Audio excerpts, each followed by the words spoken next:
Բարև ձեզ հարգելի ընկերներ, ես ձեզ ողջունում եմ իմ Facebook-յան էջում, այսօր հունիսի 5-ն է, նախընտրական քարոզարշավի վերջին օրը, եւ այսօր էլ կփորձեմ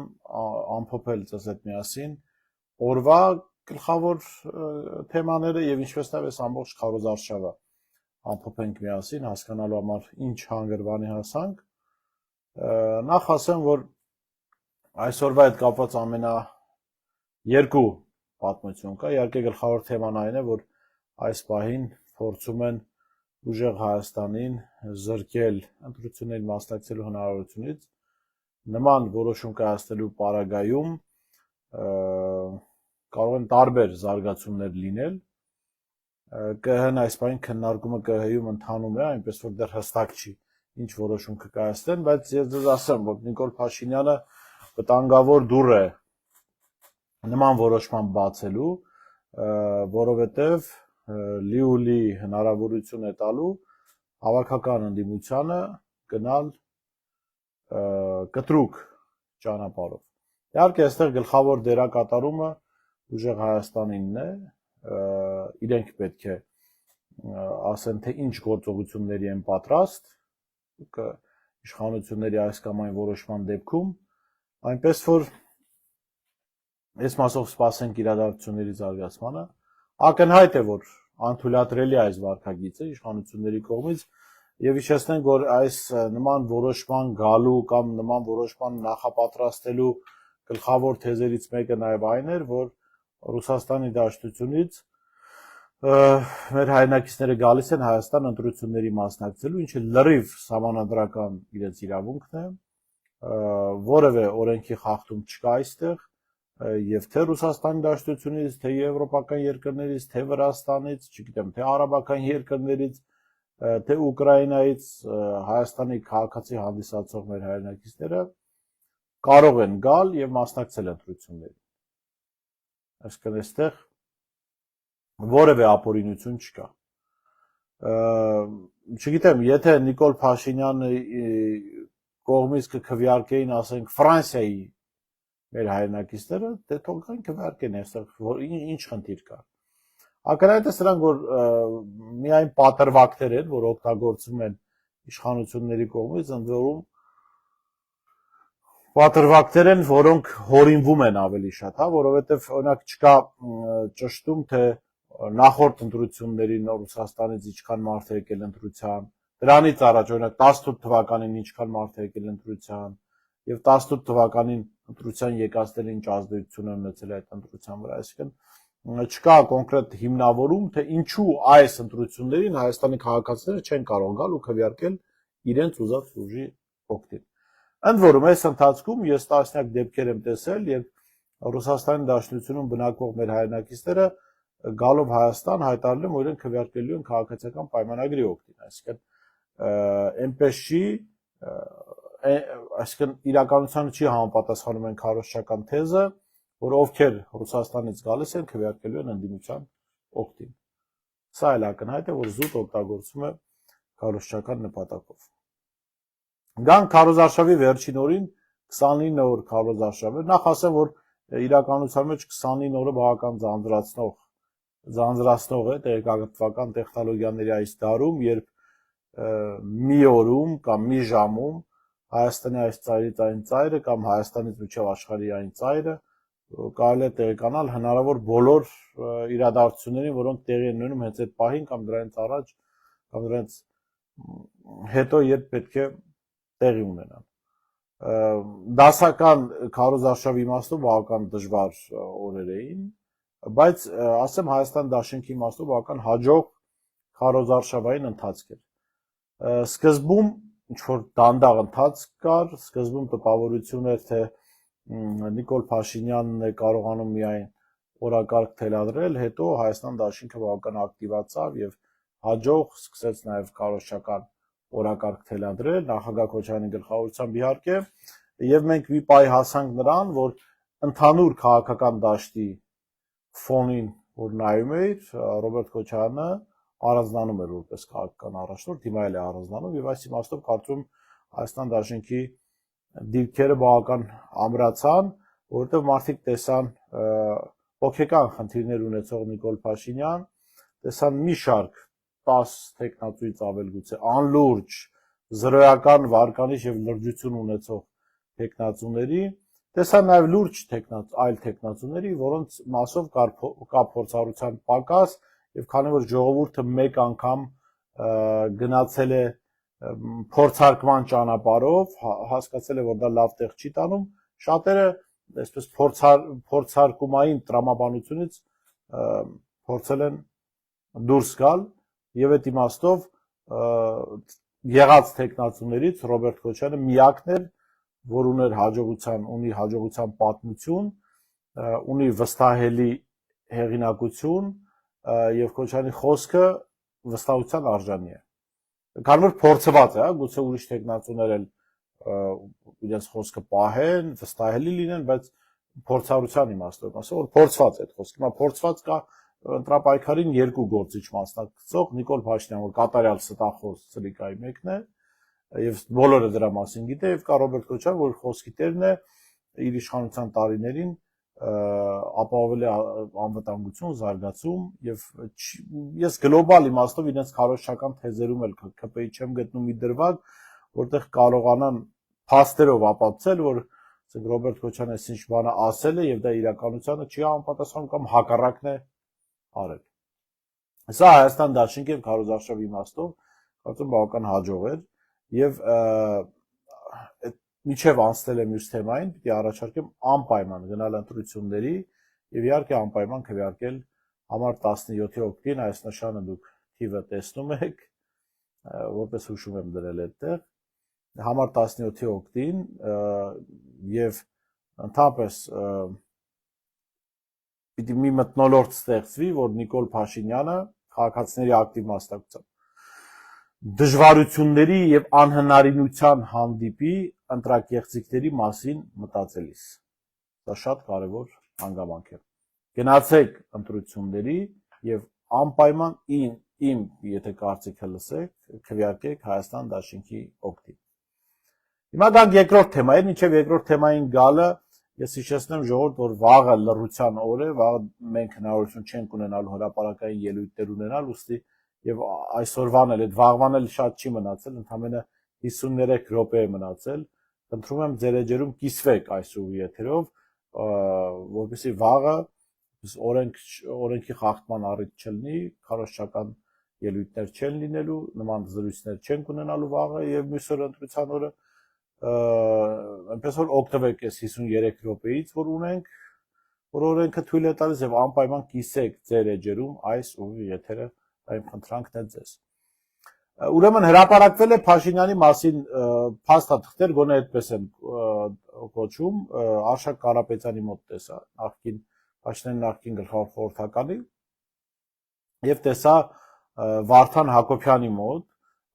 ով բնակվում է Միացյալ Նահանգներում։ Ես հիմա բանում մեկնաբանությունների բաժնում այս լայվի կդնեմ Արշակ Կարապետյանի ելույթը, որպեսզի դուք կարողանաք ծանոթանալ այն տեղեկություններին, որ ինքն է ներկայացնում։ Փաստորեն ըստ այդ տեղեկությունների, ըստ հրապարակված փաստաթղթերի Արշակ Կարապետյանի կողմից պարզվում է, որ Նիկոլ Փաշինյանը Միացյալ Նահանգների հատուկ ծառայությունների գործակալ է, ընդ որում գործակալ է համագործակցում է 1995 թվականից եւ գործակալ է 1996 թվականից։ Այդ փաստաթղթերին հղում անողներն են պնդում։ Իրենց էջերում կարող եք ծանոթանալ դրա։ Ինչն է նաեւ հետաքրքիր, ուրեմն Միացյալ Նահանգների դեսպանը Մարի Յովովիչ կարծեմ իր զեկուցագրում գրելով Փաշինյանի մասին առանձնահատուկ գրում է, որ Նիկոլ Փաշինյանը անասնական թուլություն ունի փողի նկատմամբ։ Եվ նշում է, որ Փաշինյանի հետ ամեն հանդիպումը իրենց վրա նստում է $300-ից $500։ Խոսքը 90-ականների մասին է, սիրելի ժողովուրդ։ Դա բավական լուրջ գումար էր։ Ընդ որում, այդ զեկուցագրում եւ ամերիկացիների կողմից հրապարակված փաստաթղթում նշվում է նաև այն իրողությունը, որի մասին մենք գիտենք, այն է, որ ֆինանսական հարցերով գլխավոր դերակատարը Փաշինյանների ընտանիքում Աննա Հակոբյանն է։ Կարող եք ծանոթանալ տեսանյութին Արշակ Կարապետյանի, իր էջում վստահ եմ նաև փաստաթղթերը հրապարակված կլինեն, հիմա փորձեմ նաև Վարդան Հակոբյանի էջից գտնել դա, ներողություն։ Վարդան Հակոբյանը, ասացի արդեն, բնակվում է Միացյալ Նահանգներում, ժամանակին բանի նախախորհրդարանի անդամ էր, հիմա չգիտեմ ճիշտ ասած, հանդիսանում է այդ կառույցի անդամ թե ոչ։ Խնդրում եմ միջև ես գտնեմ դա, ակտիվորեն տարածեք այս լայվը, շատ կարևոր է նաև այս քննարկմանը ծանոթ լինել։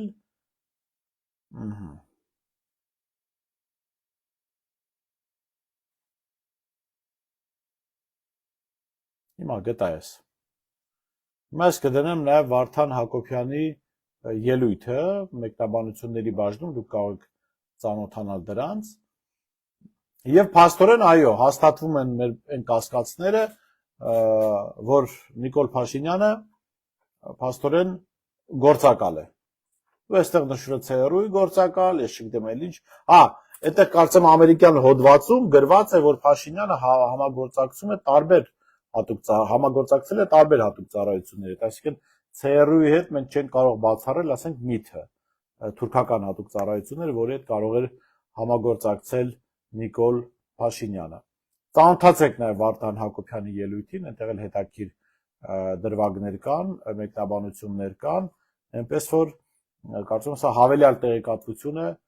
ընտրություններին գնալուց առաջ։ Ինչու է կարևոր նաև այդ հոդվածին ծանոթանալ, ես արդեն ասացի, փոքր դրա վրա կենտրոնանանք, Փաշինյանը ըստ ամերիկացիների անասնական թուլություն ունի փողի նկատմամբ։ Սա իր ամբողջ հոգեբանության բացահայտումն է, սիրելի հայրենակիցներ։ Նիկոլ Փաշինյանի կյանքի ամբողջ նպատակը փողն է։ Եվ դա բացատրում է մարդը մանկության տարիներին աղքատության, ծայրահեղ աղքատության մեջ է ապրել, դժվարությունների միջով է անցել, չի կարողացել հոգեբանորեն հաղթահարել այդ աղքատությունը եւ ինքը այն որ ասում է աղքատությունը մեր գլուխներում է։ Այո, իր գլխում այդ աղքատությունը չի հաղթահարվել։ Հիմա աշխարհի փողերն էլ տաս Նիկոլ Փաշինյանն ինքը չի կշտանալու։ Ինչպես չի կշտանում աշխարհի ուտելիքներից։ Դուք այս քարոզարշավի ընթացքում հատկապես տեսաք, որ ուղղակի Փաշինյանը, գիտեք, կենթանիների հետ չեմ էլ ուզում համեմատել, որովհետև կվիրավորեմ կենթանիներին, աշխարհի բոլոր կենթանիները, գիշատիչ կենթանիներից մինչև, չգիտեմ, խոտակեր կենթանիները ուտում են այնքան ժամանակ, քանի դեռ չեն կշտացել։ Երբ իրենք կշտանում են, այլևս չեն ուտում։ Ավելին գիշատիչ կենթանիները որսի դուրս չեն գալիս,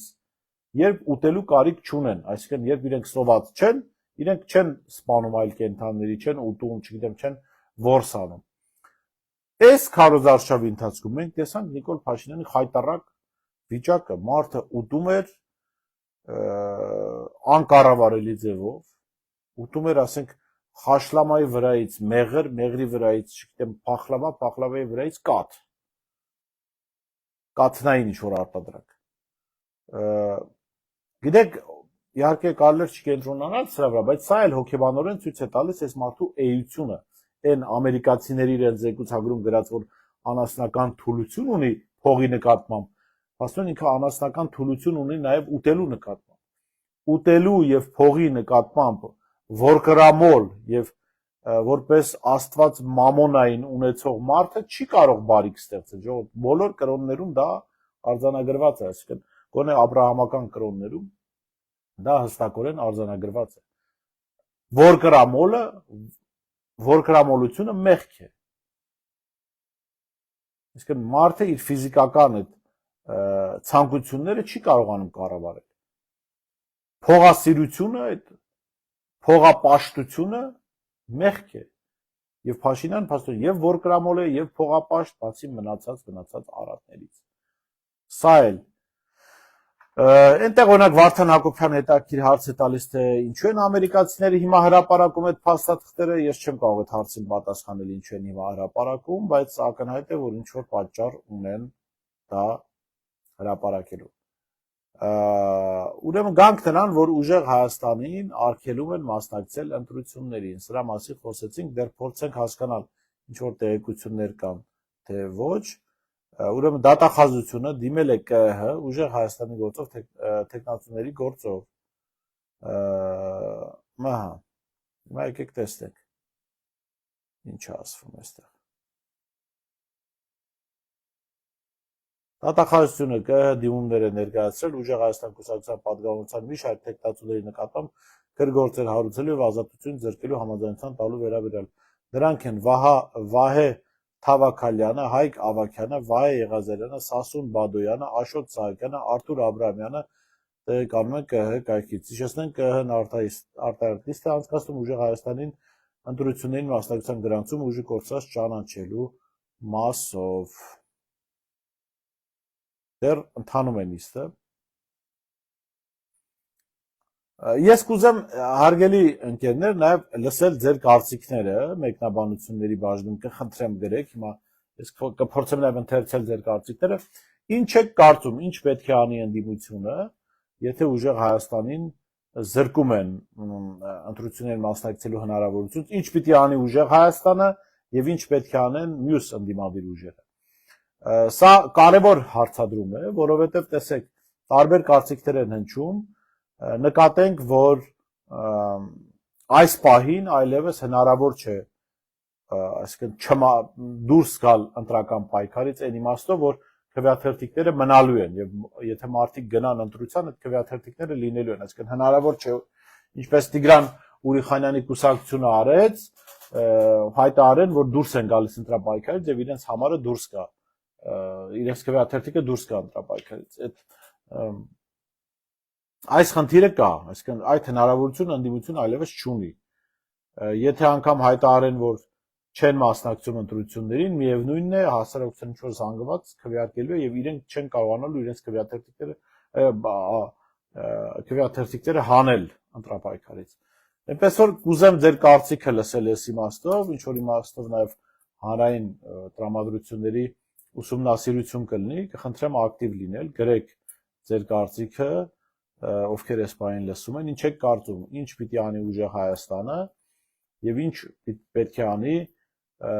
ընդդիմությունը, հավաքական ընդդիմությունը, եթե ԿԸՀ-ն որոշում է ապօրինաբար զրկել ուժեղ Հայաստանին ընտրություններին մասնակցելու հնարավորությունից։ Սա շատ կարևոր հարց է, որի վերաբերյալ ձեր կարծիքները լսելը իհարկե կարևոր է։ Ուրեմն ասեմ, որ ես երեք հրապարակել էի մի փաստաթուղթ, որը ինձ էր հասել ՔՊ-ի շտաբից, ըստ այդ փաստաթղթի քաղաքացիական պայմանագիրը պարտվում է հավաքական ընդդիմությանը եւ սրանով կարող է բացատրվել նաեւ իշխանության այս հիստերիկ վարքագիծը։ Դուք այդ փաստաթղթին կարող եք ծանոթանալ իմ տելեգրամյան ալիքում Բորիս Մուրազի։ Ես խնդրեմ նաև բոլոր նրանց, ովքեր չեն բաժանորդագրվել, անպայման բաժանորդագրվեն, որպեսզի հետևեն։ Կան տեղեկություններ, որոնք Facebook-ում չեմ դնում, դնում եմ միայն Telegram-ում, որովհետև Facebook-ում գիտեք, ուղղակի խայտառակ իրավիճակ է, խոսքի ազատության իմաստով, այդ դանչոների, մնացած նման կենթանիների ակտիվ բողոքների պատճառով դժվար իրավիճակ է ստեղծում։ Ուրեմն այդ փաստաթղթի հիման վրա ստացվում է այս պատկերը։ Քաղաքացիական պայմանագիրը 32.5%, ուժեղ Հայաստանը 23.4%, Հայաստան դաշինքը 15.1%, Բարգավաճ Հայաստանը 6.3%, այլ ուժեր անցողիկ շեմը չհաղթահարող այս տվյալները առանձին ֆայլով, իրենց ներքին փաստաթղթերի մասին, 22%, 22.7%, ուրեմն Փաշինյանի որևէ սատելիտ ուժ չէր անցնում խորհրդարան եւ եղած տվյալների իման վրա ստացվում էր այսպես. Նիկոլ Փաշինյան կամ քաղաքացիական պայմանագիր 32.5%, հավաքական ընդդիմություն 44.8%, միայն արկա ձայներով, եթե այդ փոշիացող ձայներն էլ միավոր գումարեինք, ապա ընդդիմությունը կստանա 50+1% ձայն։ Սա շատ կարևոր է սրա մասին եւս կարևոր է տեղեկանալ, որովհետեւ սա ինչ որ իմաստով նաեւ բացատրում է այսօրվա իշխանությունների շատ հիստերիկ վարքագիծ է։ Մինչև դուք փորձեք ձեր կարծիքները գրել, եթե ունեք այդպիսիք, թե ընդդիմությունը ինչ պիտի անի, ասեմ, որ այսօր Հայաստան Դաշինքի նաև վերջին միջոցառումներ, շատ գեղեցիկ միջոցառում Դինամո բանում համալիրում կազմակերպված, եւ ես տեսա, որ օգտատերերն էլ էին նկատել, աստոր մենք առաջին անգամ Ռոբերտ Քոչարյանին տեսանք բավական հուզված, երբ Լևոնը Քոչարյան ելույթ ունեցավ, շատ հետաքրքիր դրվագ էր, Վահեի մոտ տեսա Աղաջանյան, ես չէի ֆիքսել այդ դրվագը, բայց շատ գեղեցիկ պատկեր էր, իրականում, գիտեք, ես կարծում եմ այս ընթացքը ամենադժվարը, հատկապես 2018-ից հետո, հատկապես 20 թվականից հետո, պատերազմից հետո ամենադժվար տանողը Ռոբերտ Քոչարյանն է, երկրորդ նախագահ, որովհետև աստոր մարդը կանգնած է ինքը, նաև մի շարք այլ մարդիկ, կանգնած է եղել Հայաստանի եւ Արցախի հիմնադրման անկախության, ազատագրության ակունքներում եւ 10 տարի կառավարել է Հայաստանը, թողել լավ արդյունքներով պետություն, կարծելով, որ շարունակականությունը կապահովի, Արցախի անվտանգությունը կապահովի, բայց ի վերջո 18-ին իշխանությանը եկել մարդ, որի իր ընկերների, մեր հազարավոր այլ հայրենակիցների կյանքի ամբողջ ձեռքբերումը, որպես ազգային պետական գործիչների ձեռքբերումը ուղղակի ջուրը գցեց, առանց ով քաշելու եւ ես կարծում հատկապես այդ գործիչների համար դժվար է այս իրավիճակին շատ հանգիստ նայել, որովհետեւ այո, իրենց կենսագրության զգալի մասը հենց այս ամենի մասին էր, կամ սրա հակառակի մասին էր, Արցախի եւ Հայաստանի անկախության, ազատագրության, անվտանգության ապահովման մասին։ Ընկերներից մեկն էլ ուղարկել էր Արշակ Կարապետյանի ելույթը, տեսել եմ հարգելի ընկեր, հենց այլ կիսվեցի փաստորեն իմեջում։ Ես ասեմ, ի սկզբանե այնպես չի, որ շատ բացառիկ վստահություն ունեմ Արշակ Կարապետյանի նկատմամբ, ինչու։ Տեսեք, այսօր մարդը այդ նույն ելույթում խոսում էր մարտի 1-ի մասին, ասելով, որ փաստորեն ամերիկացիների թղթերում գրվում էր, որ մարտի 1-ին Փաշինյանը փորձել է ապաստան գտնել ամերիկյան դեսպանատանը եւ անվստահելի եղքելի կերպար է Նիկոլ Փաշինյանը, բայց նկատենք, որ Արշակ Կարապետյանը այն միակ զինվորականն էր, որը 2018-ից հետո ցուցմունք տվեց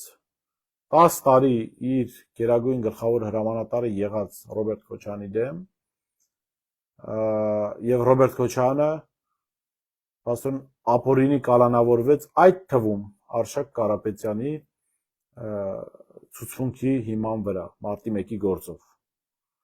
Մարտի 1-ի գործով ական կեղտոտ ցուցմունքներ է տվել Արշակ Կարապետյանը, չնայած այսօր Սրբի դիմակը առած որպես ընդդիմություն է հանդես գալիս։ Իհարկե, գուցե փոշմանել է, հասկացել է իր սխալը, բայց լավ կանի դրա մասին հրապարակային խոսի, որպեսզի մարդիկ հասկանան, որ ինքը հասկացել է ինչ սխալ է արել։ Եվ գոնե մարտի 1-ի մասին չխոսի, որովհետև մարտի 1-ի գործը հնարավոր է եղել կարել իր ցուցմունքի հիման վրա, սիրելի հայրենակիցներ, սա չպետք է մոռանալ։ Հիմա լավ վատ է, որ ես լավ հիշողություն ունեմ, բայց նաև վատ է, որ մարդիկ լավ հիշողություն չունեն։ Որովհետև շատ կարևոր է այդ հիշողությունը, գիտեք, մարդիկ հիշեն, որ գործիչը ինչ ճանապարհով է անցել։ Հիմա լավ, լսեցինք նաև երեք Էդմոն Մարուքյանին հանրայինի եթերում։ Ես ասեմ, վատ չէր ելույթ ունենում, շատ կոնկրետ անհարմարություններ էր պատճառում Նիկոլ Փաշինյանին, բայց ես միայն խոսքով հավատացող մարդկանցից չեմ։ Ես գործով տեսել եմ Էդմոն Մարուքյանին, Էդմոն Մարուքյանը մինչև Արցախի հայաթափումը մաս է եղել այս իշխանության, եւ Էդմոն Մարուքյանը այն գործիչն էր, որ հայտարարում էր, որ Արցախի պետական ինստիտուտները չպիտի գործեն Հայաստանում, որ դա Հայաստանի անթույլատրելի է, Հայաստանի տարածքում գործեն Արցախի պետական որևէ ինստիտուտ գործի։ Եվ այսօր Փաշինյանը այդ գիծն է տանում, երբ Արցախի ներկայացության շենքը խլում են Արցախից, արցախցիներից։ Իհարկե, այսպես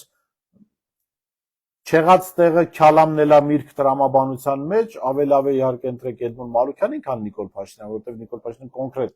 գտնում է իշխանության ղեկին եւ կոնկրետ պարտավորություններ է ստանձնել Ալիևի մոտ, բայց ես խորհուրդ կտամ ընտրեք համար 17-ին Ռոբերտ Քոչարյանին, մեր թիմին, որովհետև այնուամենայնիվ մարդու անցած ճանապարհը կարևոր է, որովհետև մարդ, որը Արցախի հանձնման ժամանակ ծառայել է այսօրվա իշխանությանը, ես չունեմ վստահություն, որ հետո չի ծառայելու, հետո նույն գործին չի լծվելու, այնպես որ այս իմաստով կարծում եմ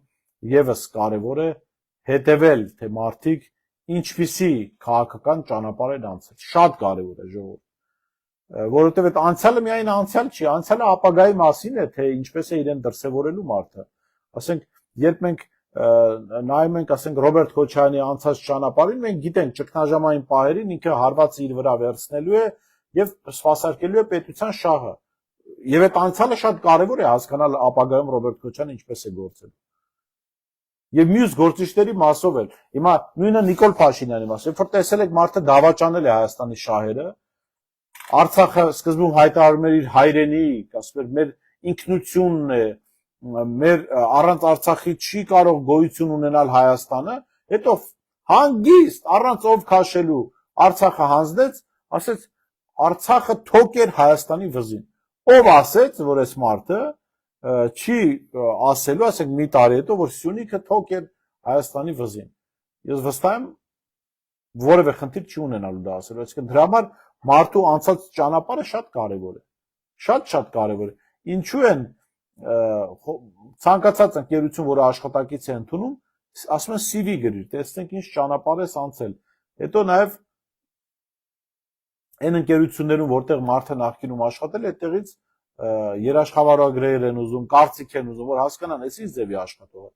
որ հասկանան իրենք ում են վստահում, ում են աշխատանքի նշանակում։ Հիմա նույն իմաստով էլ դուք նայեք գործիչների անցած ճանապարհը, այդ անցած ճանապարհը շատ կարևոր է։ Շատ կարևոր է։ Ուրեմն մի այլանդակ դեպք էր եղել այսօր, սրա մասին էլ կուզեմ խոսել, չնայած առանձին թեմա չէի նշել։ Քաղաքացիական պայմանագրի աջակիցը բեռնատար մեքենան կամ մինի ավտոբուս էր ավելի շուտ։ Ավտոբուսով մխրճվել էր Բարգավաճ Հայաստան կուսակցության բանի քարոզություն իրականացնողների այդ խմբի մեջ եւ մի քանի վիրավորներ տեղափոխվել են հիվանդանոց։ Սա այդ մարդը իհարկե հանցագործ է ու այդ մարդը պիտի պատժվի, բայց մյուս կողմից չմոռանանք, որ այս ատելության մթնոլորտը բերել է Նիկոլ Փաշինյանը։ Եվ այդ ատելության մթնոլորտը գեներացնողի պատճառով է, որ այդ քաղաքացին որոշել է, որ կարող է ընդդիմադիրների խմբի մեջ մխրճվել ու մարդկանց գցել մեքենայի տակ։ Երբեք նման իրավիճակ չի եղել աբսուրդային։ Ու այս ամեն ինչը անում են սրտիկների, չգիտեմ, մենք ձեզ սիրում ենք այդ կոչերի տակ։ Ավարտելով ելույթս, ասեմ սիրելի ժողովուրդ, վաղը սկսում է լռության օրը, անպայման գնացեք ընտրության, անպայման քվեարկեք ընդդիմադիր ուժերի, ես առաջարկում անպայման քվեարկեք Հայաստան Դաշինքի օգտին, օգտեք հավաքական ընդդիմությանը, գիտեք առանց ժողովրդի քվեարկության շատ բաներ հնարավոր չի լինելու անել։ Գնացեք, օգնեք ընդդիմությանը ստանալ ավելի շատ ձայն, քան քաղաքացիական պայմանագիրը եւ պահանջեք ընդդիմությունից ազատվել Նիկոլ Փաշինյանից։ Լավ մնացեք, ձեզ ուրախ հանգստյան օրեր եմ մաղթում, դեռ ոչ քարոզչական տրամաբանության մեջ, բայց Կիրակի օրը կհանդիպենք ընտրության օրը, այդ օրը օպերատիվ կապ կպահենք, որպեսզի մեր հայրենակիցները կարողանան ծանոթանալ իրավիճակին։ Կիսվեք այս ուղիեթերով ձեր էջերում, ընդամենը 31 րոպե մնաց, որ օրենքը արգելի քարոզչություն իրականացնել։ Լավ մնացեք,